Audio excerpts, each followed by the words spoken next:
Bits and parts हुआ है, एकदम नहीं आ सकता था, इसलिए कि they couldn't run the risk, तो थोड़े थोड़े करके चीज़ें ला के आगे वो भेजते रहे। 27 की रात को 12 बजे मुझे टेलीफोन आता है GHQ से। उन्होंने मुझे कहा कि सर हमें अभी इंटेलिजेंस रिपोर्ट्स मिली हैं कि फ़लाँ एयरपोर्ट पर इंडिया और इज़राइल के स्क्वाड्रन खड़े हैं और वो हमला करने की तैयारी कर रहे हैं पाकिस्तान की न्यूक्लियर इंस्टॉलेशन जो बलूचिस्तान में है वहाँ।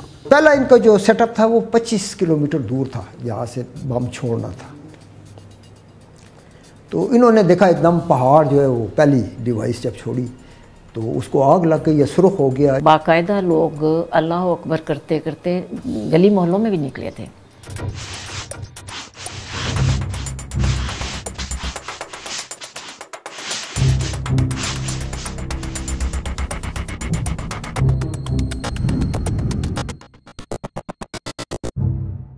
तेईस की रात को 12 बजे मुझे टेलीफोन आता है GHQ से, DG मिलिट्री ऑपरेशंस थे। उन्होंने मुझे कहा कि सर हमें अभी इंटेलिजेंस रिपोर्ट्स मिली हैं कि फ़लाँ एयरपोर्ट पर इंडिया और इज़राइल के स्क्वाड्रन खड़े हैं और वो हमला करने की तैयारी कर रहे हैं पाकिस्तान की न्यूक्लियर इंस्टॉलेशन जो बलूचिस्तान में है वहाँ। तो मैंने उसी वक्त रात के 1 बजे इंडियन हाई कमिश्नर को बुलाया, सतीश चंद्र उसका नाम था।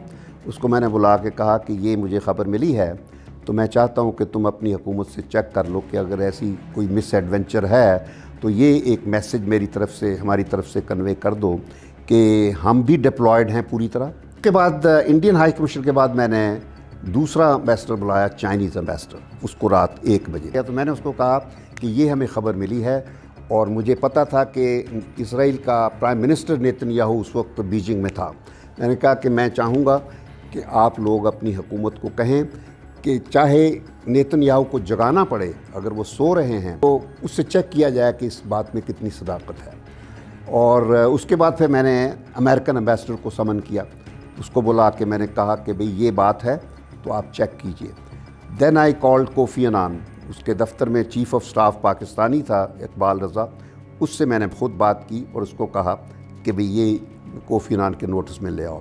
Then I called our ambassador in New York Ahmad Kamal, उसको मैंने कहा कि CNN पे लाइव जाओ और CNN पे ये बात कहो कि पाकिस्तान को ये इतलात मिली हैं कि इंडिया और इसराइल पाकिस्तान पर हमला करने वाले हैं। मेरे एम्बेसडर ने वहाँ CNN पे लाइव बात की और उसका अच्छा असर हुआ, इम्पैक्ट हुआ, क्योंकि अगर इंडिया और इसराइल ने कोई ऐसा प्लान बनाया हुआ था तो सुबह तक वो प्लान उनका ख़त्म हो गया। That the only way to reinstate balance in the region in South Asia was through a deterrence and a dissuasion which would be visible and which would send a clear message to India not to embark on any actions which would be reckless of the type that they were promising to take in Kashmir and against Pakistan itself.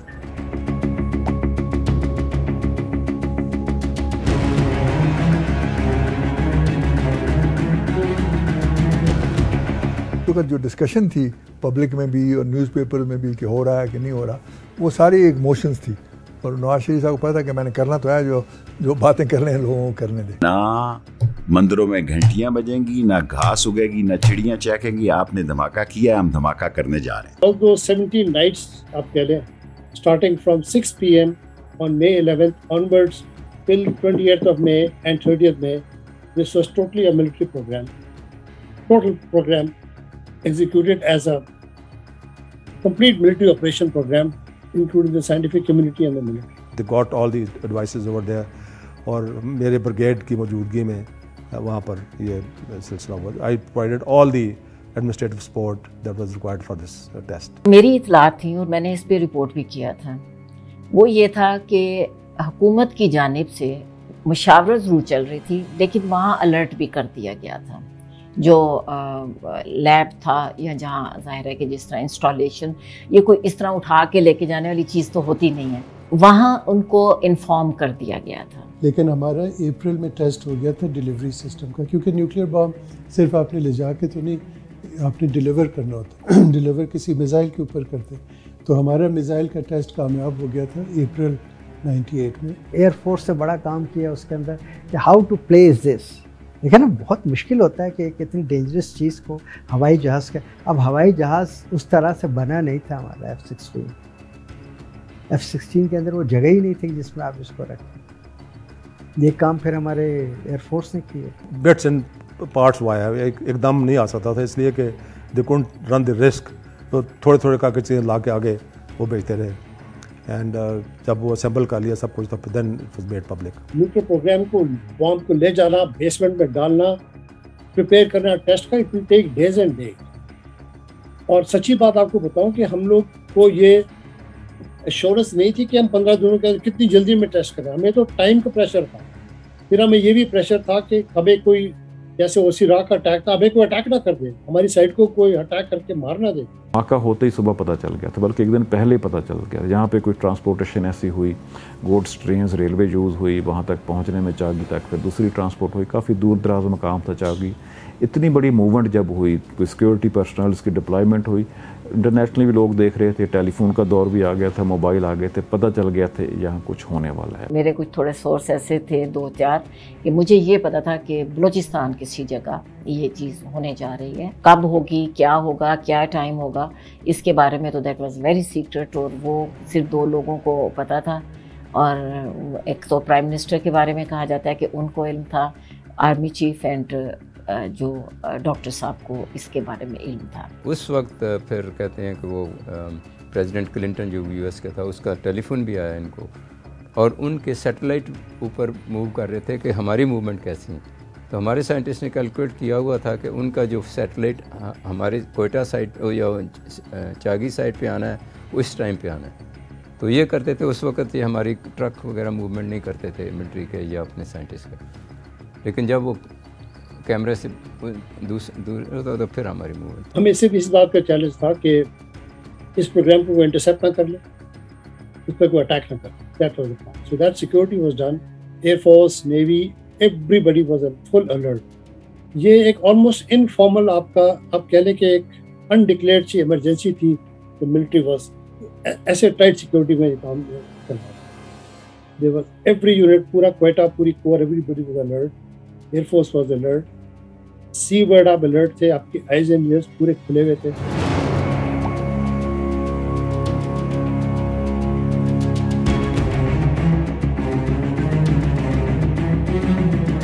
Defence college में, national defence college में जो फौजी youth थी वो इकट्ठी हुई थी सारी। तो खैर हम गए वहाँ, और वहाँ वही हुआ जो नारा लग रहा था, do it now, do it now. I could see the prime minister sweating, चेहरे से पसीना निकल रहा था। तो मुझे कहने लगे कि शमशाद साहब आप मेरे साथ आ जाएं। तो मेज़ पे एक तरफ जनरल जहांगीर करामत बैठे हैं और इस तरफ मैं बैठा हूँ। तो नवाज शरीफ ने उनसे पूछा, जनरल साहब क्या करना है?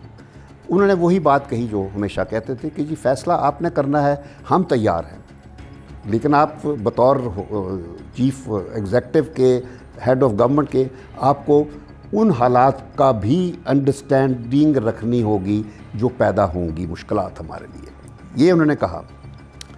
उसके बाद उन्होंने मुझसे पूछा कि शमशाद साहब, उन्होंने इसी तरह कहा शमशाद साहब। तो मैंने कहा सर, आपकी आज़ादी और बका के लिए कोई कीमत नहीं होती, बस ये मेरा फ़िक्र था। तो नवाज शरीफ का शुक्रिया, दोनों का हमारा शुक्रिया जाओ। और उसके बाद शाम को जितने बजे भी, 3 बजे 4 बजे, मुझे एग्जैक्ट टाइम नहीं पता, टेस्ट हो गया। This was at the staff level में बता दिया गया था। और मेरे ख्याल में कोई हफ्ता 10 दिन पहले हमने वो ब्रिगेड जो है वहाँ पर मूव कर दिया था आगे।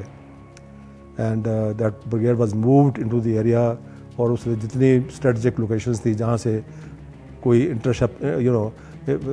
इंट्रूजन हो सकता था, वो सारी कवर की हुई थी। इकोनॉमिक प्रेशर थे, they were not relevant at that time. हमें किसी न किसी से गुजारा करना था, क्योंकि न्यूक्लियर कैपेसिटी हमारे लिए जो है सबसे इम्पॉर्टेंट प्रायोरिटी थी।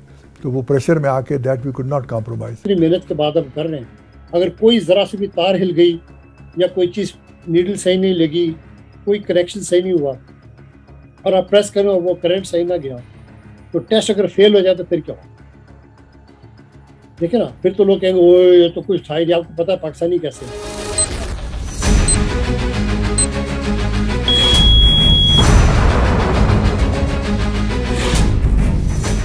गुज़श्ता दिनों भारत ने जो एटमी तजुर्बात किए, आज हमने उसका हिसाब भी चुका दिया है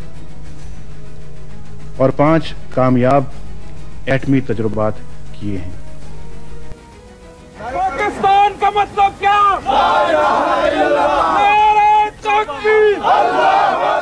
पहला इनका जो सेटअप था वो 25 किलोमीटर दूर था, यहाँ से बम छोड़ना था। तो इन्होंने देखा एकदम पहाड़ जो है वो पहली डिवाइस जब छोड़ी तो उसको आग लग गई या सुर्ख हो गया या आग भगोला बन गया, तो ये फिर वहाँ से भागे कि कहीं पहाड़ फट न जाए और रेडिएशन बाहर निकल आएगी तो ये मर जाएंगे सारे साइंसदान और फौज वाले और जितने भी। तो ये बहुत ज़्यादा लोग थे साइंसदान, सारे एटॉमिक एनर्जी के, NSCOM के सारे साइंसदान वहाँ मौजूद थे। जितने साइंसदान थे ये सारे वहाँ पर गए और उन्होंने एक फ्रॉम अ डिस्टेंस साफ तब देखा। I was in Quetta eight that time. तो ये सारा, लेकिन मेरा ब्रिगेड वहाँ पर था, मुझे लम्हा मुझे खबर मिल रही थी कि क्या हो रहा है, कैसे हो रहा है। एंड ये टेस्ट हुए। ब्राउन टाइप पहाड़ थे, बिल्कुल खुश्क, ग्रीनरी के वहाँ दूर दूर तक कोई चीज़ नहीं थी। जब उसको फिर ब्लास्ट हुआ तो उसका कलर थोड़ा सा सल्फर टाइप, पीला रंग जैसा मस्टर्ड कलर होता है, इस तरह का जेलोश टाइप हो गया था। लेकिन वो बहुत बड़ा पहाड़ था, छोटे पहाड़ नहीं थे, वो दैट वाज ह्यूज। तो पूरे पहाड़ को हिला दिया था उस ब्लास्ट ने, इतना पावरफुल था। तो वो हमें दूर से देखने का टाइम मिला था, करीब उन्होंने हमें नहीं जाने दिया था क्योंकि वो जब तक बड़ा सिक्योर ड्रेस नहीं पहनते थे, वहाँ कहते वो ताबकारी के ख़तरात उस वक्त भी थे। इधर के पहाड़ इतने सॉलिड नहीं है, इसलिए बलूचिस्तान के पहाड़ चुने गए, वो ज़रा सॉलिड रॉक है। यहाँ के पहाड़ होते तो पहाड़ ही उड़ जाते पूरे। तो वहाँ के जो पहाड़ थे वो उड़े नहीं, लेकिन आपने देखा कि उसमें एक येलो उसका रंग बदल गया, उसके बाद उसमें से धुआं आया। और ये एक पहाड़ ऐसा था कि अगर आपने इसको कट भी गया, प्रोसेस भी हो गया, आप उसके अंदर सारे ले जाके प्लेस किया, जब उसको धमाका किया तो उससे जो चीज़ निकल के बाहर सामने आई, आप देखें कितनी शाइनिंग थी उसकी। ऐसा लगता था कि ये सोना उगल रहा है ये सारी चीज़ें, हालांकि वो सब हीट थी। कि 2 किस्म के टेस्ट होते हैं, ये तो ओपन एयर टेस्ट नहीं, उसमें फिर रेडिएशन फैलती है। तो ऐसे पहाड़ का अंडरग्राउंड लिया जाता है ताकि वो न्यूक्लियर रेडिएशन बाहर ना आए। तो वो जो और रिमोट एरिया भी हो फ्रॉम पब्लिक, तो उस सेफ्टी पॉइंट ऑफ व्यू से ये चागी जो था 80s में सिलेक्ट हो चुका था और खंदक बन चुकी थी। Now that we have responded positively to the Indian arms race that when they got nuclear we also develop nuclear capability, even though our program is for peaceful purposes, but we don't hide the fact that we have the nuclear capability, that if the country so decides, if there is a political desire or a decision, then we can go nuclear in a very short span of time. एक set of test 28 को हुए, एक 30 को हुए। 28 को जो हुआ वो यूरेनियम का था और जो 30 को हुए वो मिक्स्ड थे, यानी कुछ प्लूटोनियम कुछ यूरेनियम। ISPR की जो प्रेस रिलीज आई थी वो तो मुझे ठीक टाइम तो नहीं पता क्योंकि ऑफिस में आई थी, हमारे थ्रू नहीं आई थी, रिपोर्टर के थ्रू नहीं आई थी, वो ऑफिस में आई थी। लेकिन ये है कि उससे पहले ही ये बात फैल गई थी कि ये हो गया। They couldn't, take any aerial action or ground action because we were fully prepared to counter any move to disrupt the process of carrying out these tests and so on. सबसे बड़ा टेंशन ऑन 28 में GHQ में था, हम सारे थे वहाँ में। हम जिस जगह पर थे हमारे लिए वो, जब हमें पता था कि कितने में टेस्ट हो रहा है और जब वो उसने प्रेस किया और वो सेकंड्स में जो गया, जब तक वो एक्सटेटमेंट होके आया नहीं है, until we heard that allow work on our phone ourselves, सबकी दिल की धड़कन रुकी हुई थी। इसका योम तकबीर नाम इसलिए पड़ा कि जिस उन्होंने पहला बटन दबाया और पहला एक्सप्लोजन हुआ तो एकदम एक आदमी जो साइंसदान था उसने नारे तकबीर आवाज़ दी, योम तकबीर उससे निकला है। डॉक्टर समर मेरे साथ वो गवर्नमेंट कॉलेज लाहौर में वो पढ़ रहे थे अभी जब मैं लेक्चरिंग का, तो सारा उनसे रब्ता था। वो बताने लगे कि वो जो टेस्ट था it was a very tough test, क्योंकि वहाँ पे गर्मी जून मई का महीना था, पूरी गर्मी थी, क्योंकि इमरजेंसी में सारे को पहले तो वहाँ बिल्डिंगें नहीं बनाई गई थी, ट्रेन के डब्बे जो होते उसमें उन्होंने रात को सोना, बाहर बिच्छू चल रहे हैं इधर उधर, मतलब वेरी टफ कंडीशंस ऑफ, लेकिन एक नेशनल जज्बा था। जब एक्सप्लोजन करते हैं तो वो एक लिहाज से हमारी ज़बान में उसको तबाही कहते हैं, तो तबाह हो गया सब कुछ जो कुछ बनाया था।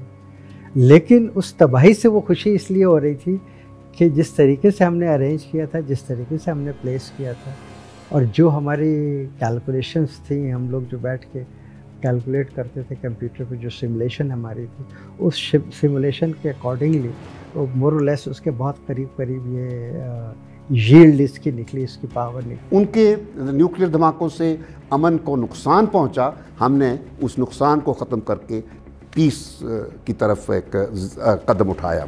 As a Pakistani, I feel that, and this is a feeling shared by all my colleagues, that we are coming here for a spiritual pilgrimage.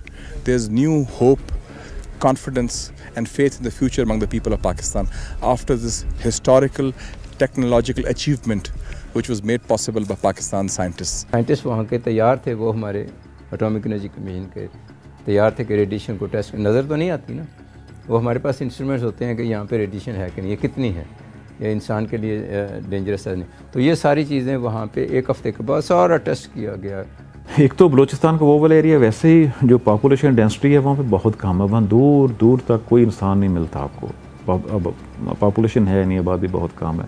लेकिन वो पहाड़ों में बहुत दूर, मुझे याद है शायद वो घंटा 1.5 घंटे की ड्राइव के बाद हम उस जगह तक पहुँचे थे जहाँ पे वो टनल थी, जहाँ पे ब्लास्ट हुआ था। रेडिएशन अगर थी भी तो इंसान तो वहाँ पे था ही नहीं। एस्टिमेट हुआ 30 किलोटन। तो हिरोशिमा नागासाकी पे जो अमेरिका ने 2 गिराए थे 1945 में, उनका 20 किलोटन था। ये अमेरिकन ने भी रिकग्नाइज़ किया कि हमारा टेस्ट जो था बड़ा हाई क्वालिटी था। इंडिया ने एक और क्लेम किया जी, हमने एक थर्मल बम भी चलाया है, न्यूट्रन बम, लेकिन उसका वो कोई प्रूफ नहीं है, अमेरिकन ने कोई उसको सर्टिफाई नहीं किया। डालें मिठाई, नहीं जी डालें जी। किया है और इसके लिए जो भी कुर्बानी देनी पे, फंड देने पे, हर किस्म के फंड देने के लिए तैयार हैं, चाहे हम भूखे भी मर जाएं। पाकिस्तान ने एटमी धमाका करके बहुत अच्छा किया और इंडिया की एक दफ़ा फिर जो है वो बच्चा सो गया। More than the international community, more than your enemies, namely India, most important was that people of Pakistan would have not accepted anything other than this. So we are trained to, undergo pressures and tensions and so on and so forth. किसी किस्म का कोई pressure नहीं था, कोई कुछ नहीं था, but we are very happy that they have done it. And और 3-4 दिन के बाद जब सब चीज़ें कंप्लीट हो गई, my troops came back and the business as usual वहाँ पर। हमारे अवाम तो बहुत खुश थे। एक हमने अपना दिफा मजबूत किया। कन्वेंशनल वॉर हम इंडिया के साथ, हमारे ना इकॉनमी है ना हालात हैं, कन्वेंशनल वॉर हो नहीं सकती हमारे पास, ये हमने फुलझड़ी के लिए नहीं रखा हुआ। बाकायदा लोग अल्लाह अकबर करते करते गली मोहल्लों में भी निकले थे और वो एक समझ रहे थे कि हमने बहुत बड़ी चीज़ फतह कर ली है। जब धमाका हो गया तो पूरे पाकिस्तान में जुबिलेशन हुई, बहुत लोगों ने सेलिब्रेट किया इसको। नवाज शरीफ साहब बड़े मशहूर हुए कि हमने इंडिया को जवाब दे दिया। हम लोग तो पता नहीं 2 रात तक सोए नहीं इस खुशी में कि भाई एक चीज़ हो गई है। फिर तो हम खबरों पे सुनते थे, वहाँ से तो कुछ भी नहीं मिलता था हमें। खबरों में हम सुनते थे कि क्या हो गया, धमाके किए, उसकी स्ट्रेंथ कितनी थी, इंडिया ने 5 किए, हमने 6 किए। पूरी कौम ने जश्न मनाया था, पूरी कौम ने अजानें दी थी, पूरी कौम ने मिठाई तकसीम की थी, पूरी कौम ने ख़त्म कुरान शरीफ कराए थे, पूरी कौम ने नफल पढ़े थे शुक्राने। उन 17 दिनों में पाकिस्तान में हर बंदा यही तवक्को कर रहा था कि हम जवाब फ़ौरन देंगे। जब हमने टेस्ट किए तो न सिर्फ ये कि लोगों में एक खुशी की नई लहर दौड़ गई, बल्कि एक तक़वियत यहाँ पर मिली हमारी कौम को कि अब हमें इंडिया की तरफ से कोई ख़तरा नहीं है।